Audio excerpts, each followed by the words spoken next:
As in, like, I think maybe because I was very good in my previous job, I did that for a very long time, and then I've changed course and I've been doing obviously the coaching for a couple of years, but I feel like what I'm talking about, maybe I don't have enough to add at the stage, or it's that kind of sort of belief that it's not enough, if that makes sense. Right. And you get that, like, psychologically, there's that whole conversation you're having, but really it is enough. What was that? Sorry? I said, but you get logically that it actually is. Of course, I know that everything I'm doing is more than enough. It's just that there's obviously beliefs from the past where, like, you have to have done something for a certain amount of time to do this, and it's that kind of stuff that you need to kind of work past, and they do seem to block me a little bit. So Right. And then they do, right? I mean, but they that's definitely do. Yeah. the process we're going to go through in the next weeks is designed to deal with that exactly. Yes. Yeah. No, and that's great, because I think, I've done a lot of work on my beliefs and everything like that. I know how to let go of them myself, but like I've emailed you before, like I'm almost at a stage where I've also just, when it comes to the creativity, I'm like at an overlag where I'm just feeling tired. So I feel like I need to just push myself past this now and know that I can do it. I just need to stop letting my mind get in the way. So.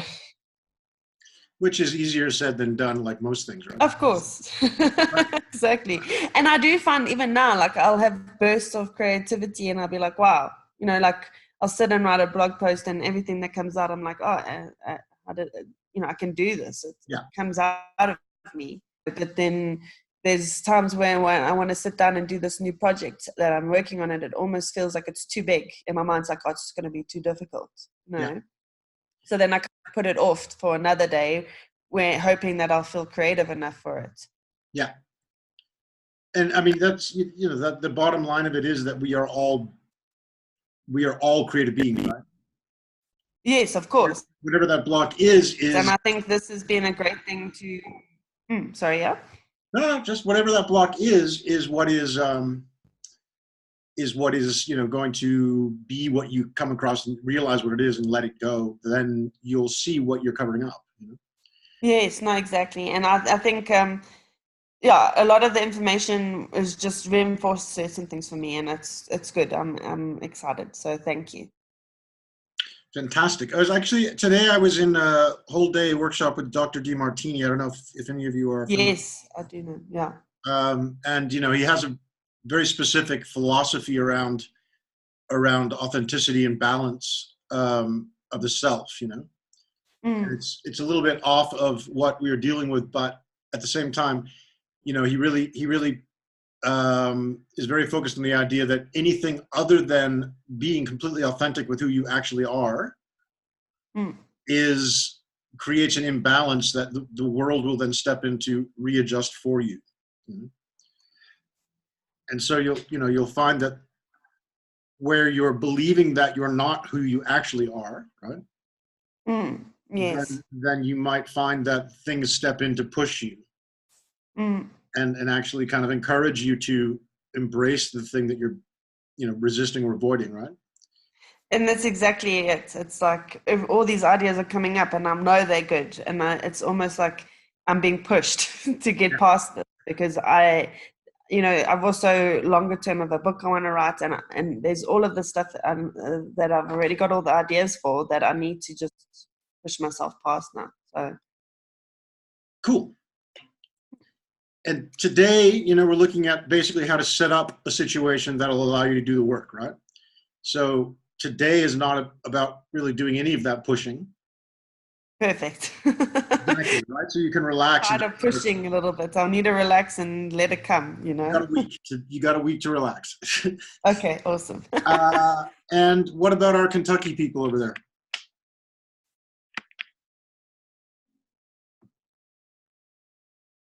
Hello, Kentucky people.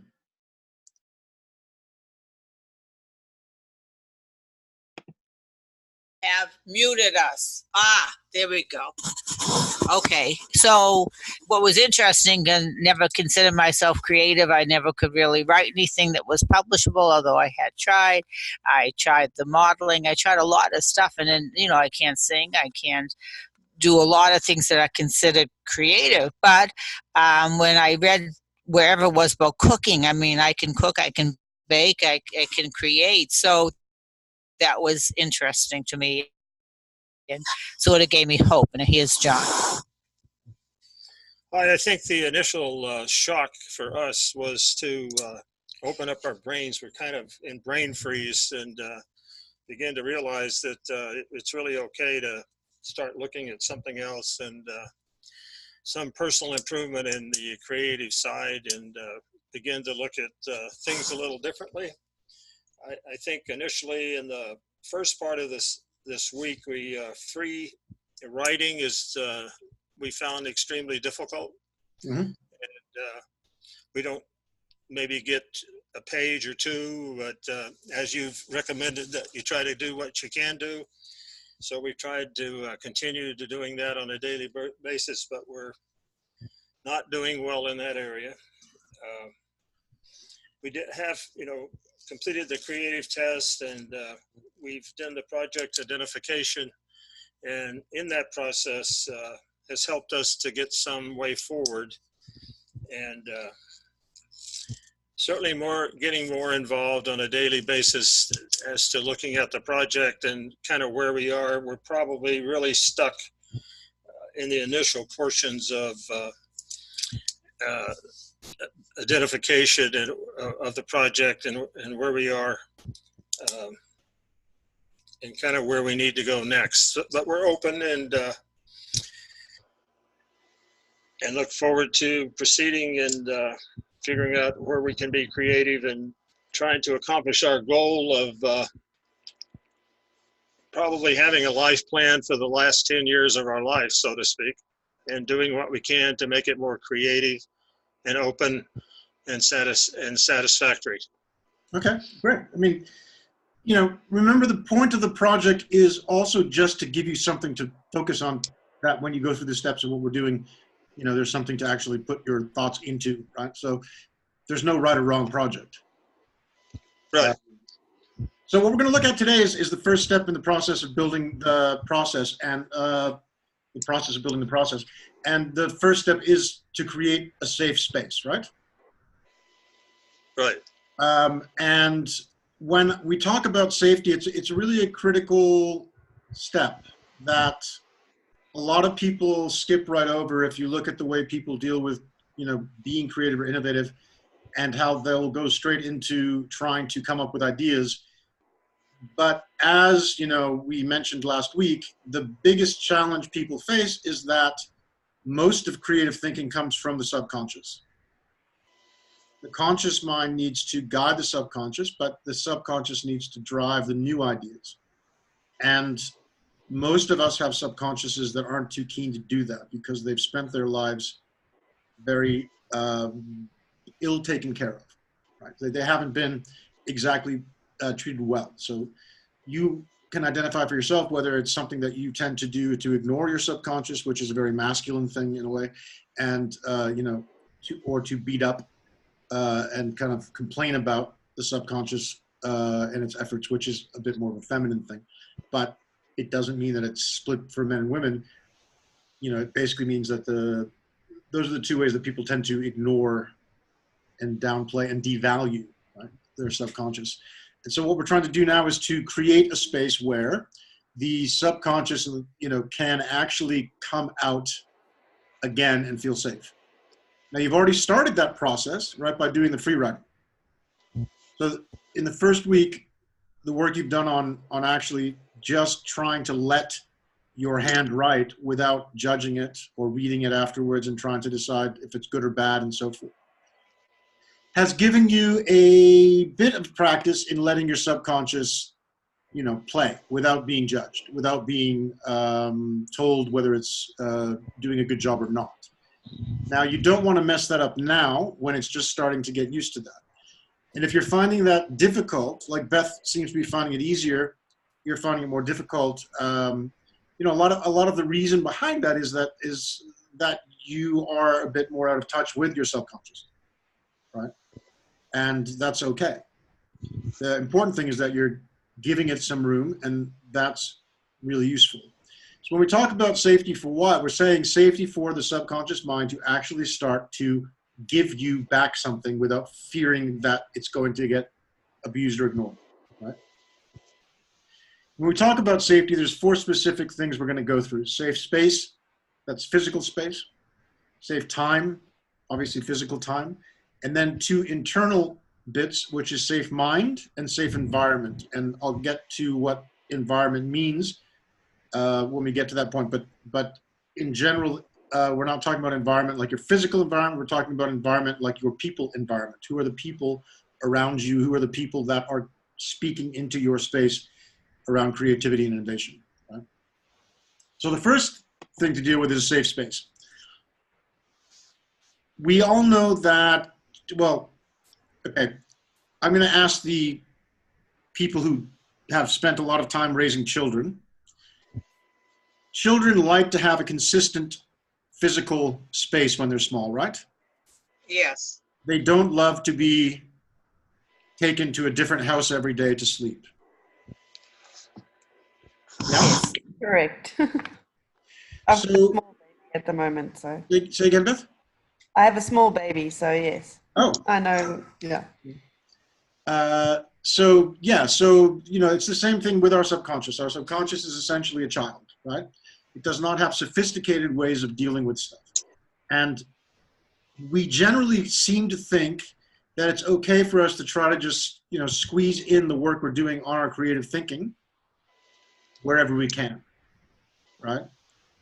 But what works much better is to give, at least at this point, give your mind a very consistent space to deal with, right?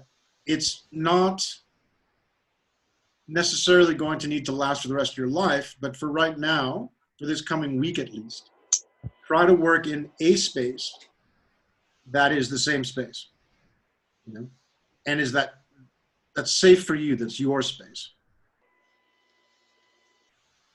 Also, if you do have to move around for whatever reason, a good trick that a lot of people use is to use objects that you can carry with you. So you might have, for example, a little statue or a certain kind of pen or a certain pad of paper that you like to put there, a coffee cup that you like. Any of that you could carry with you if you were going to work in another city or in a hot switching workplace or anything like that. Okay, so that's the basic. I'm going to ask you this week to really try to be consistent in the physical space you're using. Now, there are some tricks around the physical space that, you know, it's in the manual, goes through this, but essentially there's a list of characteristics that actually are more creative or enhance your creative thinking, right? Dr. Zhu is a Chinese psychologist who worked on a study of creativity and what are the different physical things that encourage creativity. So when we look at these questions, sound, color, temperature, light, geometry, and whether you have a clean or messy space. We start with sound. Any idea, you guys, what kind of sound is the most enhancing of creativity? Quiet. And although that's what most people would say, it's not actually true. Yeah, I would have said like having music or something that stimulates you personally in the background, but I don't know. Well, they found that the most enhancing of creativity is actually like a moderate background noise, kind of like you get in the cafe. So a noise that isn't consistent, that isn't clear exactly, is a little bit fragmented. White noise, essentially. White noise, yeah. So there are actually some websites where you can go and listen to cafe noise. And I've actually taken on doing that at times for my own work when I want to have sound to stimulate myself. That's the kind of music, not pure music, but little bits of music, little bits of talk, little bits of plates and things, they've found that that is scientifically the most reliably going to stimulate you to think creatively. Here's one that people seldom get. What color do you think is the most creative color to have in your space? Creative. Sorry? I didn't hear you. Red. It may be like the ocean or sky, blue. Yes. Okay. Blue is by far the most creative enhancing color. Red is the absolutely worst color. The reason for that is that red is a color of alertness, right? It's a color of a fire engine or a stoplight. It's a color that makes us be very alert and focused. And the best state of creativity comes when we are slightly unfocused, right? When we are in a mindset where we are almost at the edge of a dream state, right? So red is very bad because it wakes us up. Right? Temperature is interesting. If you're dealing with a complicated situation that's going to take a lot of time to deal with, you would prefer having a warm room. But if you're going to be quick about it and get it over with quickly, a cooler room is better. So lighting is interesting. Any idea what kind of lighting scheme is better, given what you already know about what creative thinking comes from? I would say an in-between lighting, not really bright and not dark. Obviously, you couldn't see anything. Yeah, a little bit darkish, subdued, but not too dark, obviously, right? Now, here's another interesting one. If you're working in a team, sitting in a circle is very bad for creative thinking. It encourages uniformity and kind of like it's great if you want to get people to kind of be a good team, but it's not good if you want them to think innovatively, right? Because they will tend to start to think the same. And finally, kind of no surprise, but just to confirm this, a space that is cluttered is not good for thinking.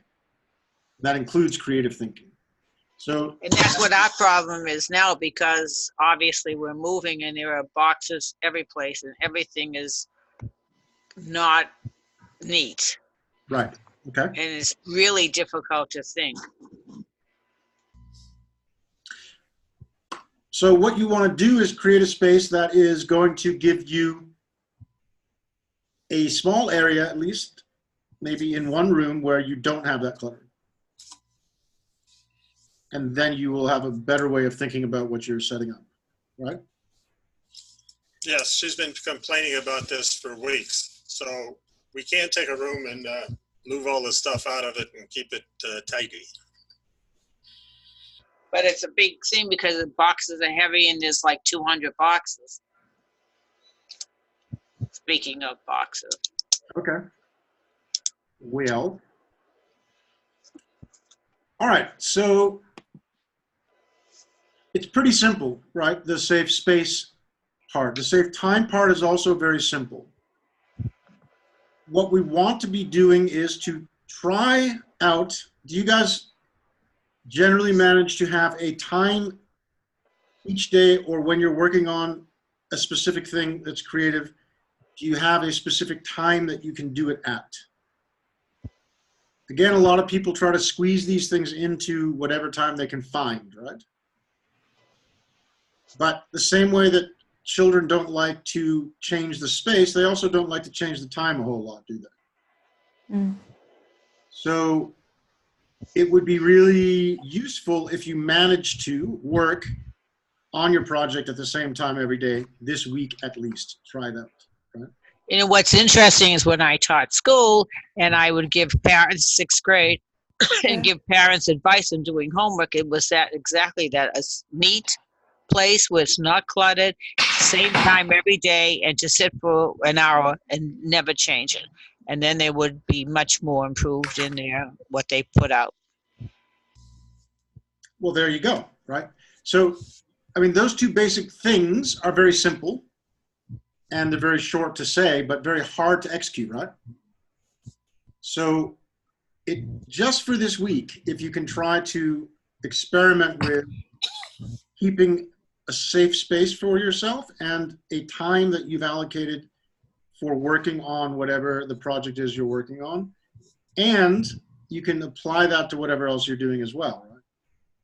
If you want to work on it other times as well, that's fine, but at least have one time that's going to give you clarity and a certainty about that. Does it make sense?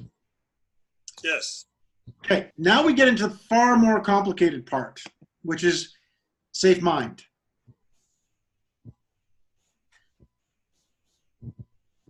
We all know already, I think, right, that it's good to think productive and positive things and not to think bad things about ourselves.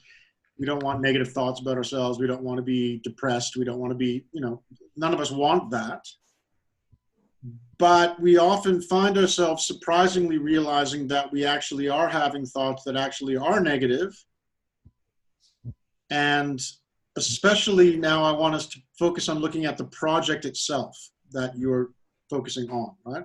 If we're looking at that project, are there thoughts you're having about that project that are actually limiting the possibility of that project at this point because you're already restricting what's possible or available to you in that project? That was loud. Sorry. Yes? Just muting for 5 seconds. There we go. Okay, were you going to say something? You just muted her. No, I didn't. No, I muted myself because just to take away the noise in the background. Sorry. So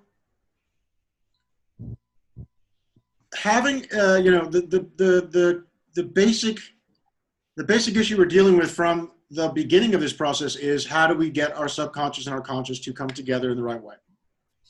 Because pretty much all of the damage that's gone on to the trauma that we've built up around being creative, Beth, like what you said earlier in this conversation, the limitations that you've placed on yourself, right, are all around negative thoughts about your abilities, or about your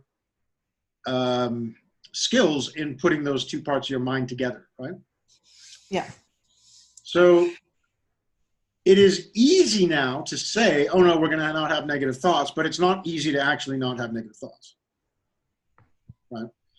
Because whatever ones of these you have, they're a pretty firmly connected habit, right?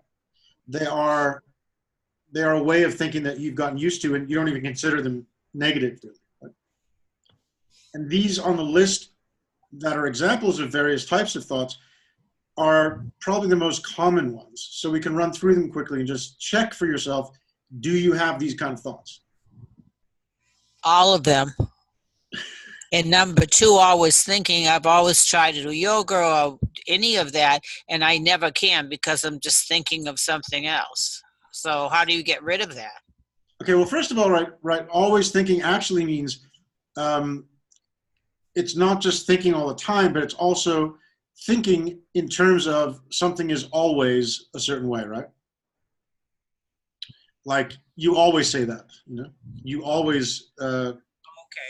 Right? All or nothing thinking obviously is being able to think like either you screwed up everything or you were the hero, right?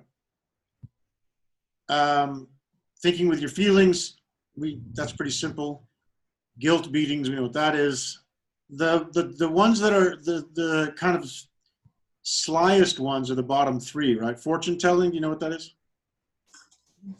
That you know the outcome before it's happened. Right. So being able to say that, this is never going to work, right? Yeah, that's my problem. And if we go back to the diagram we looked at of the 3 stages of the creative process, right? Most adults don't let their ideas actually settle as ideas before they judge them quickly, and that's a form of this fortune telling, right? Mind reading is basically when we say that we know what someone else thinks about us or about what we said, right? So if you can identify these thoughts going on, then that's the first step in getting rid of them. Does that make sense? Yes. Okay, so what we really want to see is we're looking at the idea that these kind of thoughts don't do any good. And they're the things that are blocking your natural abilities that are already there but aren't being employed or used the way you could use them. Right? So all of us, I mean, I spent most of my life living in negative thoughts like this, right? And it's not productive. I can tell you that for sure. There's no cheese down any of those 9 tunnels, or any whatever other tunnels might not be on this list. What is useful, and it's difficult because some people really don't like affirmations, right? And some people swear by them. What's tricky about affirmations is you don't want to just say to yourself that what you believe is not true, right? If you believe that, for example, we're going back to that list, and you're believing that it's always your fault, right? You don't want to have an affirmation that says it's not my fault. I mean, you're not going to buy that, right?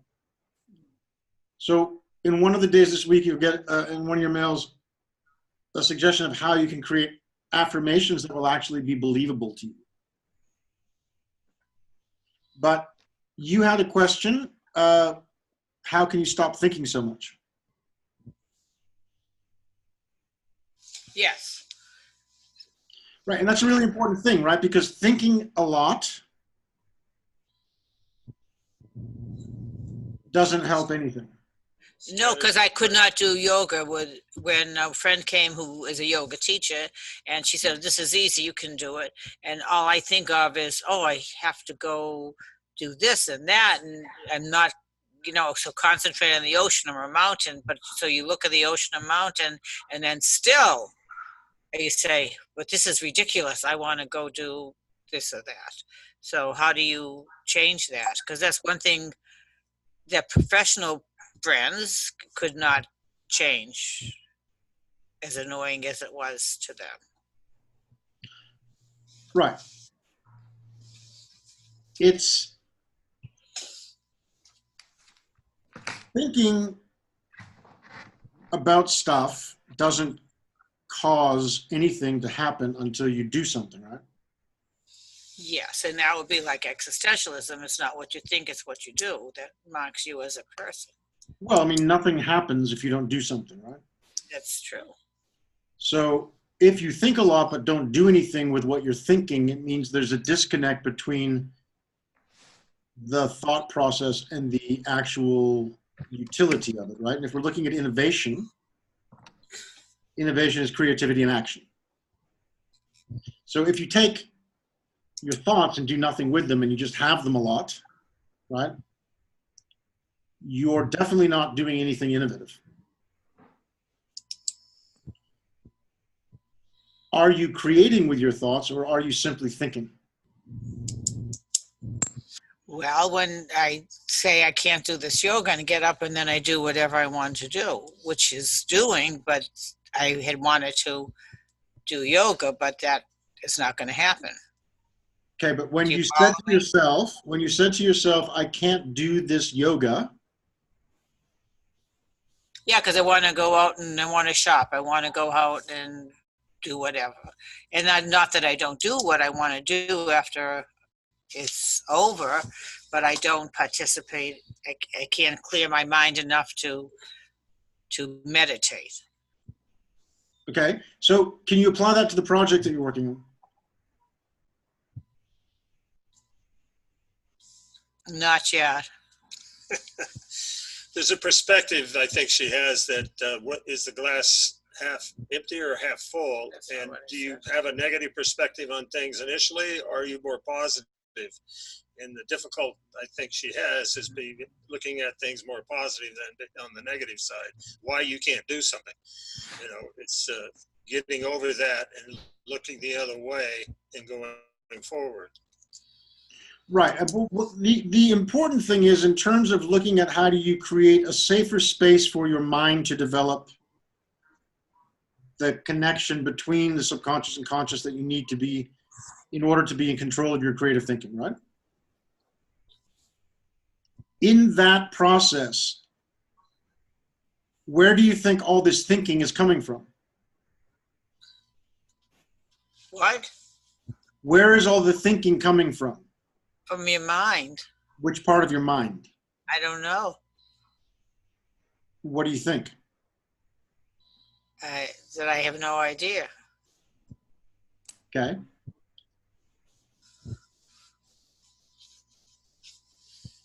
You're sitting there supposed to do yoga. Or meditate, right? Or meditate. Let's pick one, whatever. So you're doing yoga or meditating. And instead of being there in that process, you're having a conversation in your mind about where you ought to be. Yes, right? Perfect. Okay. That's that exactly. Conversation you're having is what on this list? All or nothing thinking, I suppose, right? Always thinking. There's an element of that. Thinking with your feelings. There's an element of that. I think there's a lot of labeling as well. Yeah. There's a conversation you're having around this is not what you should be doing, isn't it? Yes. Yep, exactly. You should be doing something other than that. Right. You have to be doing something. You can't just sit still and do yoga. 100% correct. Because there's something wrong with that. No, because I would like to do it. Everyone who does it likes it, and they enjoy it, and they say, meditating is great. Larry loves meditating, and so do a lot of people. But I know friends also that cannot, they would say, bother with yoga or meditating, but I would like to really try it, but I can't get there. No matter if I think of a mountain or an ocean, eventually it just goes away and I say, this is ridiculous. Right. So you are, to put it in a short way, you are not able to stop thinking you should be somewhere other than that place. The perfect explanation, yes. Which is a difficult position, right? Right, if you want to meditate, yes. Or, well, if you want to be present in whatever you're doing, whether it's meditation. Yes. Okay. Now, right. In terms of this training, which is around creative thinking, right? Yes. It is going to be hard for you to really engage with letting your mind actually do the process. Remember, the point of this whole thing is that there is a process that works by itself, right? Yes. And yes. that process that works by itself, we interfere with. Yes. And the interference that we have with it is fatal. It takes us from being very creative to being very not creative because we're breaking it down at both ends, right? Right. And So same thing with the free writing. Yeah, it's the same experience that you're struggling with because you want to get to the end of it. Yes, perfect. That's Right. exactly So right. the point of it is not to get to the end of it. Because once you're in it, in that moment, the experience you have of it will be extremely productive and will give you the experience of a creative thought if you are in it, right? Yes, agreed. You can't be creative if you're somewhere other than where you are. Correct. This is why most adults have lost large parts of their creative thinking, because adults find it much harder than kids to be where they are, right? So Yes. this safe mind part for you particularly is very important. Correct. Right? It's very critical for you this coming week to put a lot of focus on how do you allow yourself the luxury of spending time with yourself without thinking about where you rather should be instead of there. Right. Right? Because you end up in a big imbalance of, you know, this is the way things should be, this is the way they are. Right? Correct. Yep. And that gap between the way they are and the way they should be is causing you discomfort. Correct. Right. Now, the thing is, there is no should be. There's only the way things are. Right? Yes. So all of this list of negative thoughts, and Beth, I hope you're still there. Yeah. All this list of negative thoughts, you know, are really just about that. They're all about illusions. Right? Yes. Yep. And the belief that these illusions are true, you know, thinking with your feelings, fortune telling, all of this stuff on this list is not true, right? That's why it's here. But the minute you think it is, you give it reality. Yeah? Yes. Yep. So when you're trying to do the free writing, for instance, and you can't stop thinking about you wish it was over already, or whatever judgments you're making about it, the experience will be unpleasant because you want to be in a different place than you are. Right. I even once went for hypnosis, and that she would make you relax and whatever, and totally, you know, think of walking on a beach in the warm sand. And not that I didn't try, I did, but in the end, it's just was like like you said, wanted to be someplace else. So it was a total, didn't work. Right. So here's what you want to try this week, right?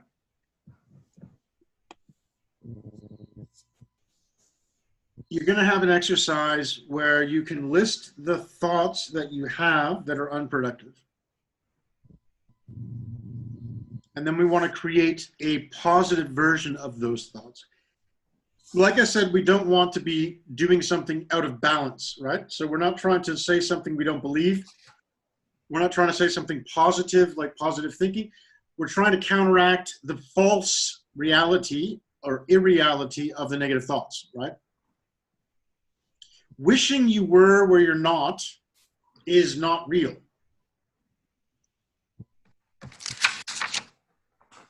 Yes, you can get up and leave and go to the place you wish you were, but that is in the future, right? Right. So if you want to be in reality, you have to start by getting that you are where you are, and you can't wish you were somewhere else because that's just pointless. So if you make the agreement or the commitment to spend 10 minutes writing or meditating or whatever it is, then you spend that 10 minutes.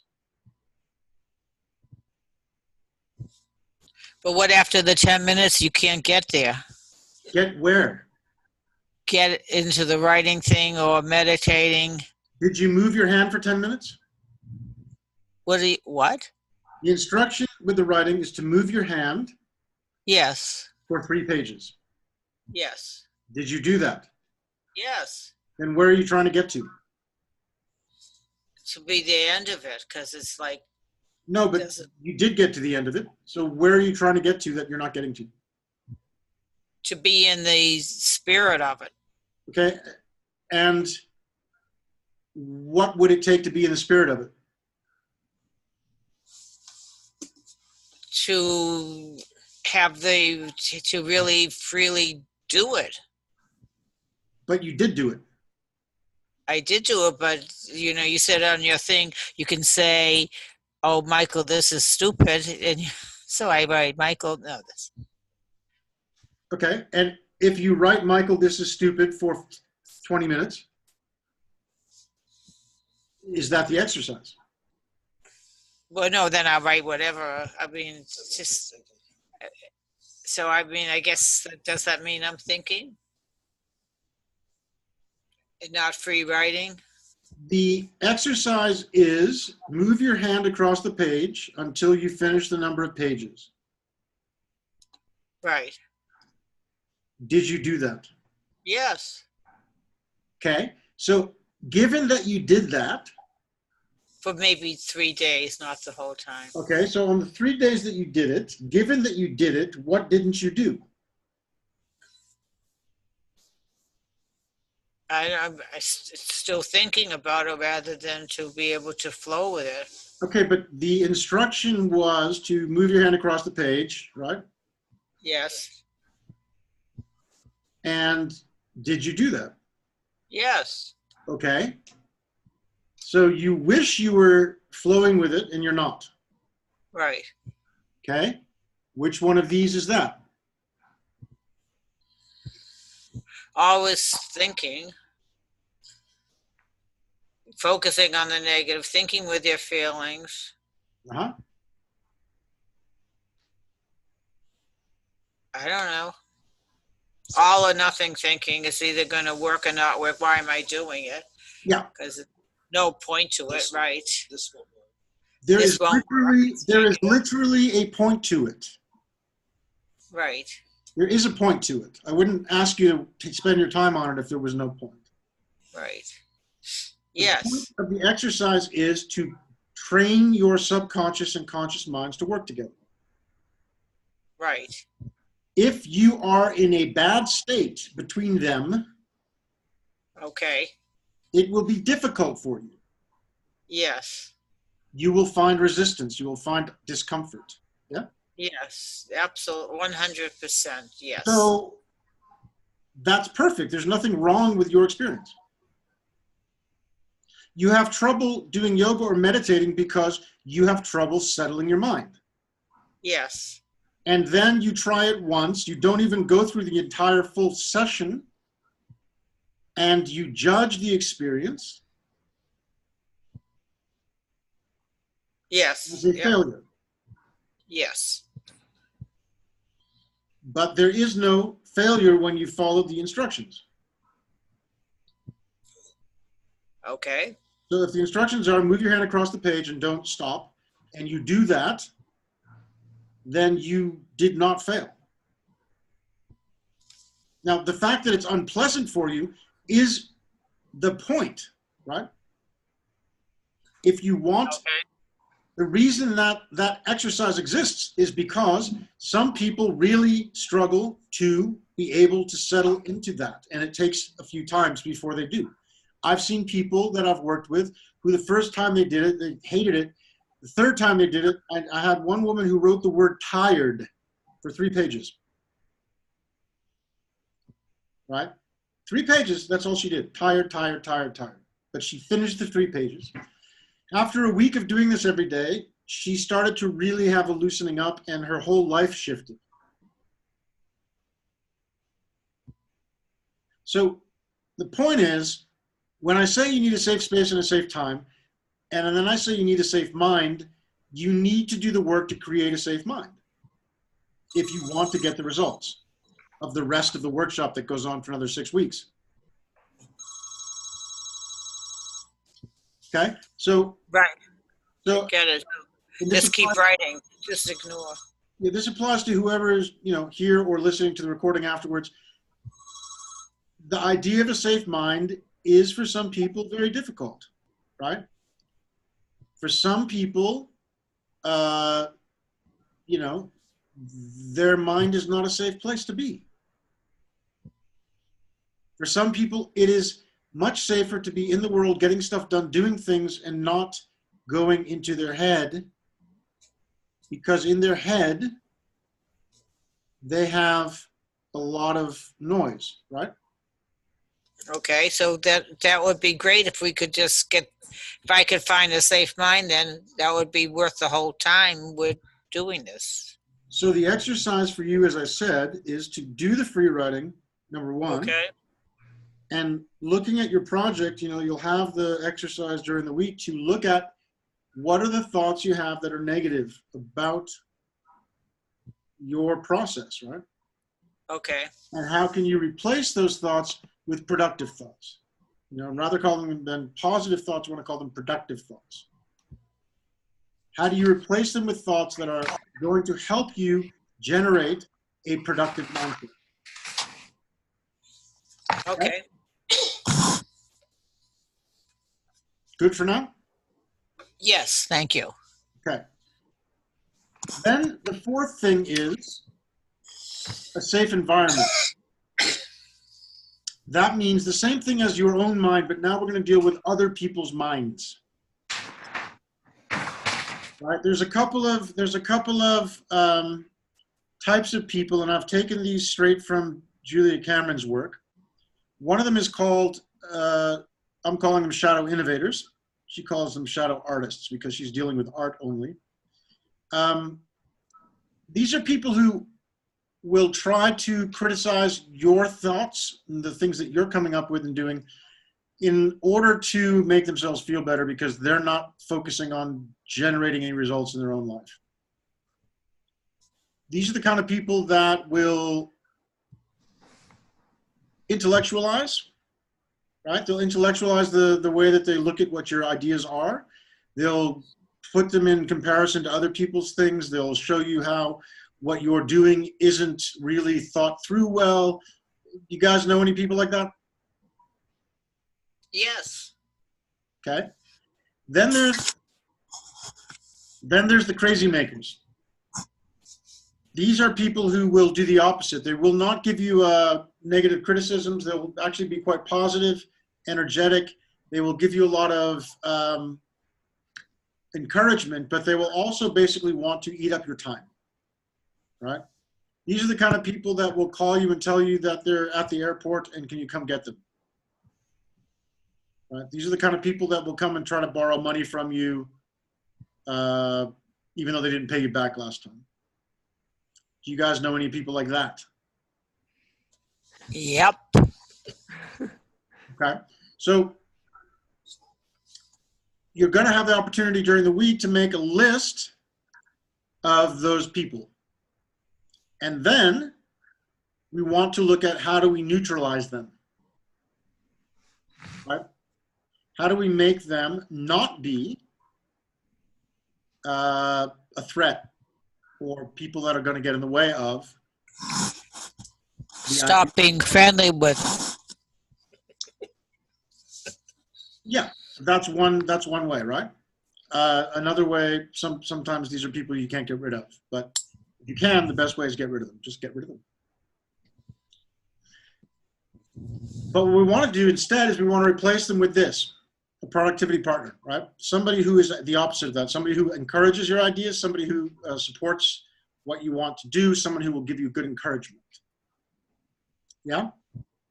Yes. Yep. So what the other thing I'm going to ask you to do in this coming week is to find a person like that in your life and to then have that person become a partner for you throughout the workshop as you go forward. So basically, once a week at least, if not more, you could then spend time talking to that person, with that person in person, going through what your project is doing in the steps you're going through in this workshop, and having that person support you. Okay, so we want to get rid of the people that are causing us to have a bad environment in our lives and replace them with somebody or more than one person who can support what we're doing. Yeah? Yes. Okay. We are going very fast because of the small number of people. So I'm going to ask that we take a 5-minute break now. Would have normally been in about 15 minutes from now, but 5-minute break now, and then we're going to do the last couple of things. I think we're going to finish quite early tonight. Okay? Okay. Beth, you still there? Thanks, Michael. Yeah, no, that's great. Thank you. I already know who my productivity partner is. And yes, thank you. Okay, so I'll see you in 5 minutes, guys. Perfect. Thank you. Okay, bye.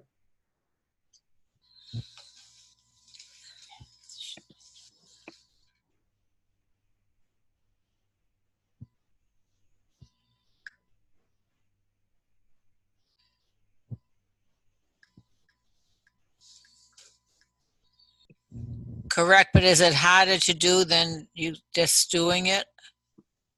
Well, in what way would it be harder? Can you put together a safe place to work? Yes. Okay. Can you take on working at a time that's consistent? Yes. Okay. Can you work on the idea that your thoughts that you might have that are interrupting your ability to think straight can be practice putting in place thoughts that are productive rather than destructive? Can you practice that? I don't, how?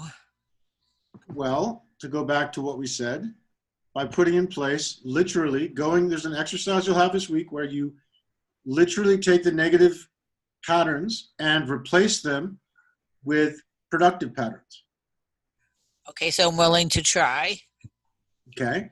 And are you able to reduce or cut off the influence that these people have on you? Yeah, that's how you've always been able to do. Okay. And are you able to take on a person who can help you be productive? Can it be him? No. Okay. You guys should each get your own. Well, I don't know. Okay. Well, I'm sure you can think of somebody. So if you do these 4 things, then you will create a safer space than you've had before. Okay. Guaranteed. So there's no problem or confusion. Okay. Michael, from my side, so my thought for safe time, because obviously I've got clients that I see during the day, was that I have kept free like a Wednesday and a Thursday morning to work on that. So that would be a safe time, because I know the mornings are a good time for me, and those are the days that I have free to do it. Is that creating a safe time, or is that putting you in a box that you must do it at this time and it might hinder me? The idea of the safe time is really to try to create something consistent. Mm-hmm. And secondly, like you've just said, that it's not interfered with by something else, right? So yeah. you know that you don't have a problem that, I once worked with a guy who he basically couldn't get it into his head that it was okay to turn his phone off. Because he was worried that he would get a call from somebody to do work that would pay him. And, I asked him to actually tell me how many times each month he got a call like that. And he figured out that it was maybe once a month that he got a call like that. And I asked him, is there no other way you can handle it besides always picking up the phone at all times? So those are the 2 factors really, is how do you create a space that's not, the time and a physical space and a time that are not going to be intruded upon, right? Mm. And then secondly is the consistency. So ideally, if you're going to do them on Wednesday and Thursday, then, at the same time would be best. Okay, perfect.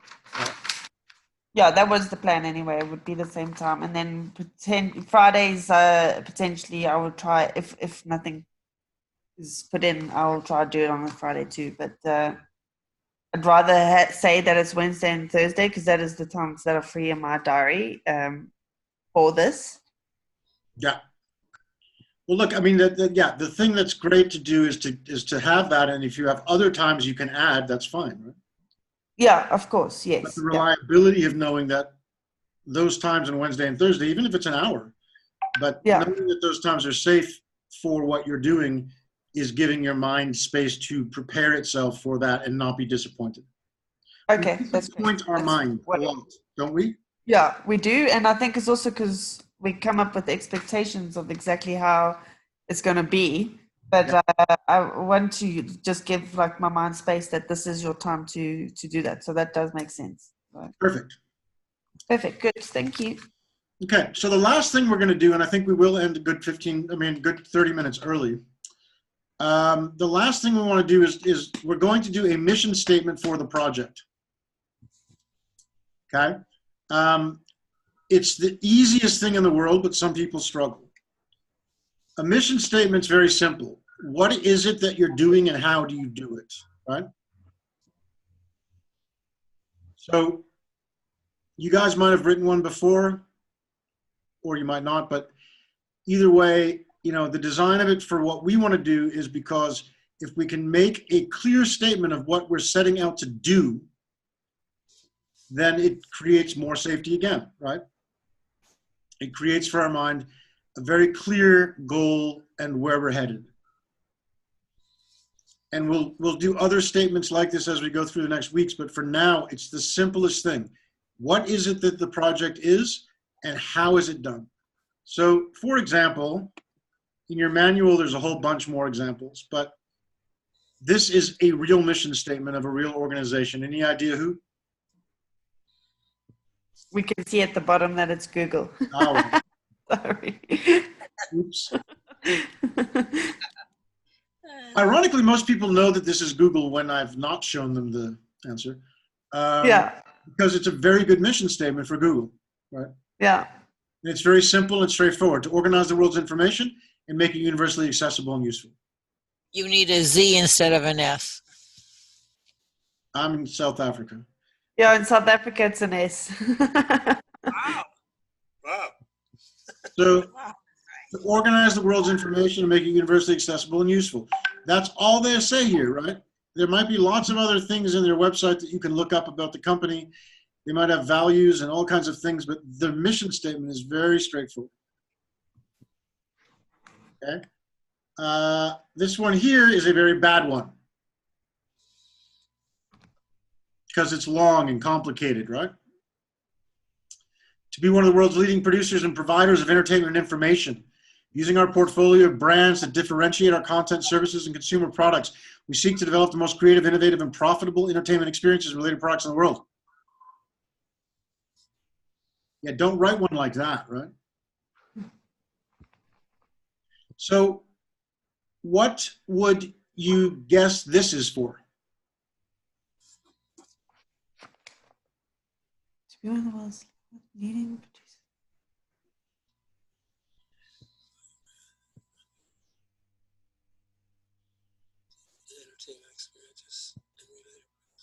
Okay, the answer is, Oh, Disney. Yeah. but they realized about 5 or 6 years ago that this is a horrible mission statement, and they changed it. It is now this. Oh, that's beautiful. Much That nicer, is right? beautiful. That's fabulous. So, you know, it doesn't have to be so plain and straightforward that it's like, you know, we build cars with machines. It can be a little bit frivolous or magical like this, right? But what you want to do is write a basic mission statement that's very simple, clear, and doesn't take up a lot of words. And like I said, the real bottom line why it's useful is it gives your mind something clear to play with.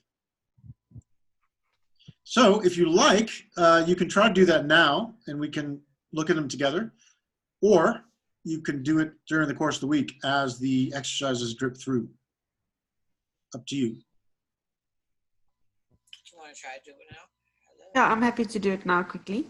Okay, so go ahead and take a couple minutes to try to write a mission statement for your project. And then tell us when you have it, and we will applaud.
How's it coming? Got anything?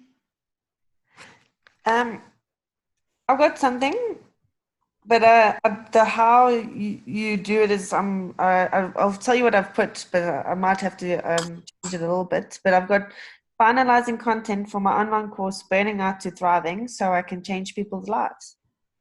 That's basically what I want to do. How I do it. Say it again. Okay, so I said finalizing content for my online course, Burning Out to Thriving, so I can change people's lives. Okay. Now, that sounds more like a mission statement for you. Yeah. Which is fine, because I was going to add to this when we finish this part that you can also, and it's very productive to do that, you can also write a mission statement for yourself as the leader of the project. Okay. But now if you were to write it for the project itself. Okay, I see what you mean. Right? Project itself does what? So what are my project's going to do? So I've already done that. So my project is the online course Burnt Out to Thriving, and it's helping high achieving women drown out the noise and start discovering their best selves. Okay, there you go. So that last part, right? Yeah. So helping helping what? High achieving women drown out the noise so that they can start discovering their best self. Okay. So that's a terrific mission statement, right? Yeah. Simple, straightforward, and quite distinct and clear. Yeah. So if you looked at that every day when you started working on your project, yes, would it give your mind a little bit more like safety? I think it would, definitely, because it came like from my mind in the creative moments, and I think I think I'm going to write it out and put it somewhere, so I know that that's what I'm working towards, and the whole point of the course is for that. Yeah. Exactly. So the reason I put this mission statement thing here is it really is just an opportunity to give your mind instructions. Yes. Okay. And say, this is what you're going to work on. This stuff is simple. It's so simple, right? Yes, the mind stuff can be tricky for some people, and we've had a bit of that tonight, right? But the bottom line of this week is get the stuff in place to create a safe space for you to maximize the chances of everything else going best as possible, right? And that's all it's about, but it's a critical step. And it's a bit of a slow start, but it really is important that you put that stuff in place nicely. Yeah? So Mike? It's the foundation so that your mind has somewhere safe to actually give you the chance to become creative. So it makes sense. Exactly. And you know, the important thing also is like keep doing the free writing this week, because it's going to give you more resonance and more kind of a confidence in the internal relationship going on in your mind to allow your mind to really start to feel comfortable, right? Yeah. And I was talking to my husband about the free writing. For me personally, I found that what started to come up is my subconscious mind has started bringing up the things that are kind of in the way and blocking, and saying, you know, but not in a way that I'm judging it and just being like, that's fine. Thank you for bringing it up for me so I can see what's in the way, you know? So well, exactly. And the thing is, like, the subconscious mind is really a friendly guy, right? Or girl. Yeah. And obviously I've done a lot of work with my subconscious mind, and I help other people with that. So I'm a couple of steps ahead in that sense. But exactly. If you start to trust it, it actually is going to tell you the things that are blocking you. So I'm using this free writing has really been helpful for that. So yeah. And look, it really is, right? Everything you're saying is on point. If you've done 5 sessions, you can start to play with it a little bit differently this week. There's instructions that will come through to you, but you can actually start to target the writing before you start it. Yeah. Not while you're doing it, but before you start, you can say, go this direction. Yeah. And that can become incredibly useful. You know, once it starts to become comfortable, you can really generate a lot of powerful results from just pointing it in a direction and letting it rip. You know. No, that's great. I'm excited for that. Thank you. Cool. John, you wanted to say something. Yes. Based on our project, I think our mission statement just off beginning is better life through innovation. Okay. That's not a mission statement, right? Okay. It's a great statement. It's more of like a brand statement, which is kind of like the last thing we'll do at the end of this whole process. What you want for your mission statement is literally, what is the project going to do? Give direction. Okay, it's going to give direction to you by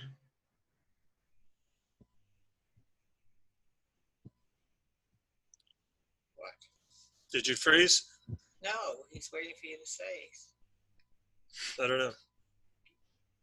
what you want to keep it very simple with the mission statement. What you do with a better life through innovation is really more of a complex thing, right?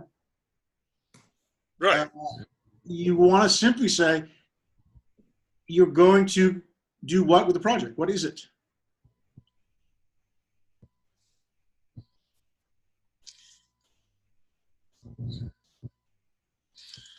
To plan your life, right? So a life plan would give us direction and motivation to doing what we really want to do and clarify it. Okay, so to provide clarity and direction to your life. That's the mission. Simple, not complicated.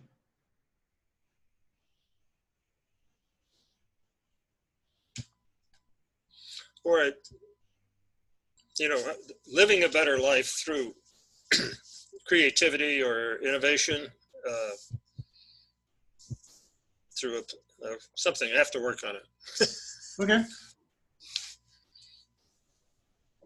Keep in mind for now, the mission statement, you don't want it to be too complicated or too fancy. Very simple. What is it doing and why? What's the point of doing the mission? Sorry, and how? It's fine, you can work on it, you've got the whole week, but that's the idea. All right, anything else you guys want to talk about? Because we got half an hour left, but I'm out of stuff for now. Do you want to talk about anything?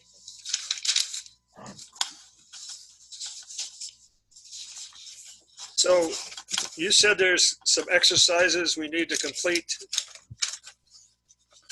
You'll continue to get a mail every day.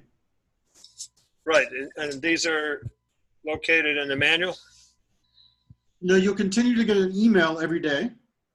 Okay. The email will give you guidance as to what to do that day. All right. It's designed to fit in 15 minutes or 20 minutes or less. And do that in our dedicated time and dedicated space, right? Yeah, ideally, yes. So, yeah, so you get the mail each day. It'll tell you what that day's task is, but we've outlined the whole world of it tonight, right? Make sense? Yep. Okay, so wonderful. This is the quickest I've ever had this session go. That means we have the most brilliant people, clearly. So. Oh, naturally. So, Michael, just some feedback. We do not get a picture of Beth. Yeah. Oh yeah, that's my fault. I've turned it off because I'm sitting in my pajamas. Sorry about that. Oh, okay. You're not dressed. Okay. Well, I am dressed, but in my pajamas. So. Also, some feedback on the Newhart film. It was very low in volume, hard to understand, as well as it was streaming in a choppy manner, and that it was skipping. So okay. For us, it was difficult. Okay. How about you, Beth? Was it clear to you? I could hear it, but it was a little bit low. So. Oh yeah. Yeah, we could hear if we really put all our effort to it. Unfortunately, that's the volume that it's at. That was Okay. You can't adjust it. Okay. no, that was it. But It was stunning. you can look up Bob Newhart, Stomp It, if you want to watch it again. I sent you a little entertainment on a YouTube film. I don't know if you had a chance to look at it. It's about men's brains compared to women's brains. It's about don't know. men's boxes in their brains. Okay. Just interesting when you get a chance. Nothing too serious. Okay. I'll have a look. All right. Thanks, guys. I'm going to go hunt for our missing people, and hopefully they'll be back next week. Okay. Okay, thank you very much, Thanks. Michael. It was very Thanks, Michael. Good night, everybody. Enjoy. Bye, Night, Beth. everyone. Thanks. Night, Mildred. Night.